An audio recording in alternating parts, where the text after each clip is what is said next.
Hi friends, welcome to Tamil சகோஸ்.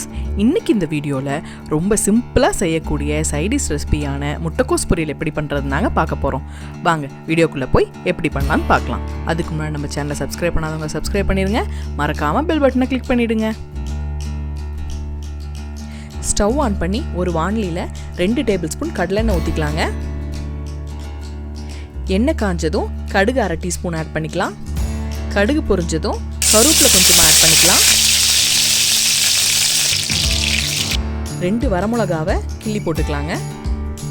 பெருங்காயத்தூள் add பண்ணிக்கலாம். பெருங்காயம் வாங்குறதா இருந்தால் நாட்டு மருந்து கடையில் கெட்டி பெருங்காயமாக வாங்கி அதை இடித்து வச்சுக்கோங்க. அது ரொம்ப நல்லதும் கூட.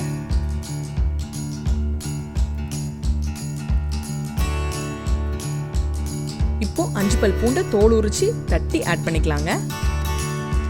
பூண்டு யூஸ் பண்ணுறது ஃப்ளேவருக்காகவும் டேஸ்ட்டுக்கும் தாங்க. பூண்டு நல்லா வதங்கட்டும்.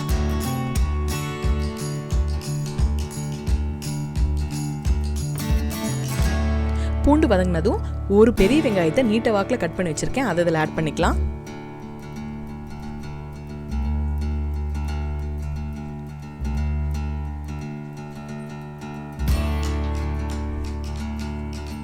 வெங்காயம் வதங்கிறதுக்கு 1/2 டேபிள் ஸ்பூன் உப்பு ஆட் பண்ணிக்கலாங்க.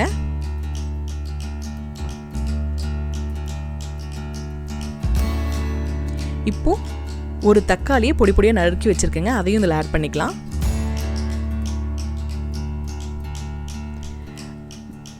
மஞ்சத்தூள் கொஞ்சம் ஆட் பண்ணிக்கலாங்க.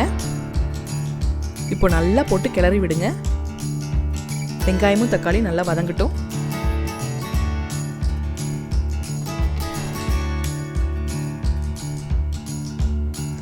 இப்போ ஒரு முட்டைக்கோஸை நான் துண்டு துண்டாக கட் பண்ணி வச்சுருக்கேங்க, அதை இதில் ஆட் பண்ணிக்கலாம்.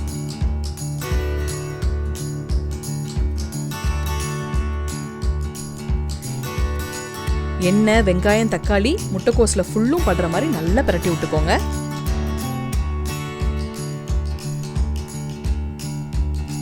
காய் வதங்கிறதுக்கு இன்னும் ஒரு 1/2 டேபிள் ஸ்பூன் உப்பு போட்டுக்கலாங்க.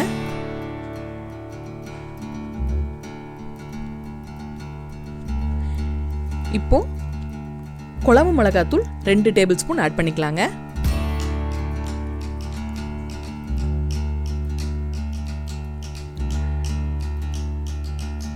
காரத்துக்கு இது மட்டும் போதுங்க, இது ஒரு தனி டேஸ்டாக இருக்கும். இப்போ மூடி போட்டு 2 நிமிஷம் வேக வைக்கலாங்க.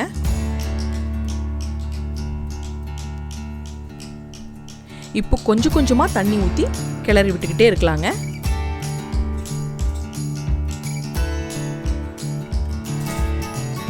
நிறைய தண்ணி ஊற்றிட்டோம் அப்படின்னா சலசலன்னு போயிடும் காய். அதனால் கொஞ்சம் கொஞ்சமாக தண்ணி ஊற்றி அடி பிடிக்காத மாதிரி மூடி வச்சு கிளறி விட்டுட்டுருக்கலாங்க.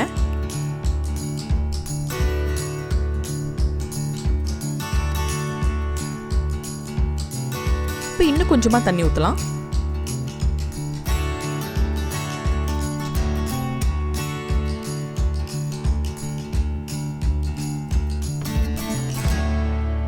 காய் வதங்குற வரைக்கும் இந்த மாதிரியே பண்ணலாங்க.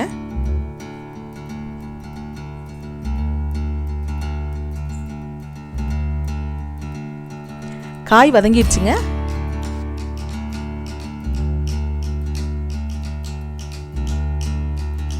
இப்போ 3 டேபிள் ஸ்பூன் தேங்காய் துருவலை ஆட் பண்ணிக்கலாங்க. இப்போ நல்லா போட்டு கிளறி விட்டுக்கலாங்க. ஒரு நிமிஷம் கிளறினா போதும்.